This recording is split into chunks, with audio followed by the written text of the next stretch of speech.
Friends, आत्ता सुटले, थोड्या वेळ झाला. फ्रेश झाले, ब्रश केला, फ्रेश झाले, चेहऱ्यावर पाणी घेऊन आणि आपल्या कामाला लागले. आत्ता चाय झाला, चाय मांडून घेतला, चाय पिला, चाय झाला माझा. आणि इकडे आलू उकडवायला ठेवले भाजीला हीटरवर. रात्रीचे भांडे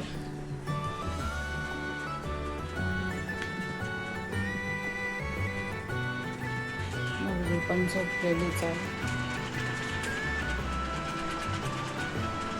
मुलगा झोपूनच आहे.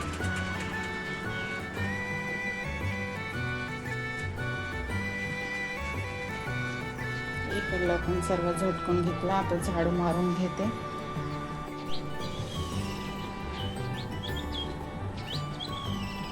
हे बघा, सकाळचं असं बाहेरचं वातावरण आहे, एकदम शांत.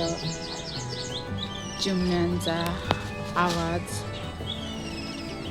अशी सकाळ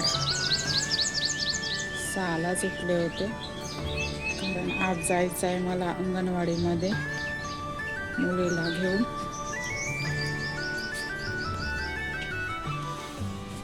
सर्व झाडून घेते.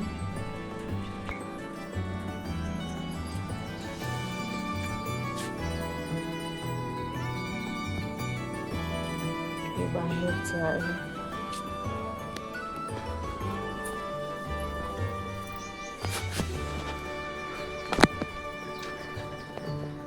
हे मागच्या अंगणात बाहेरचं आहे.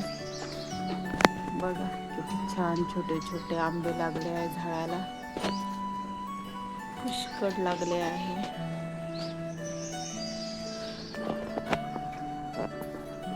नळ पण आले आहे.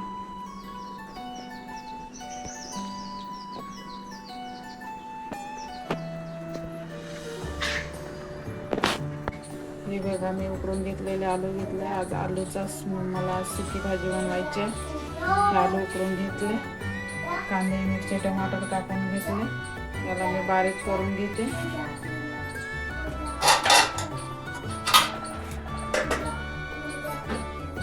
कुकर पण इकडे हीटरवर होत आहे.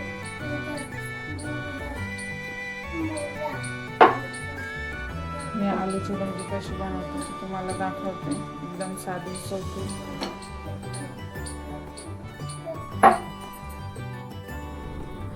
आलू उकडून ठेवलेच होते मी हीटरवर. आता मला त्याला बारीक करून घ्यायचे होते. जास्त बारीक नाही, असे थोडेसे मध्यम आकारामध्ये, कारण एकदम जास्त मोठ्या मोठ्या फोडी पण आवडत नाही.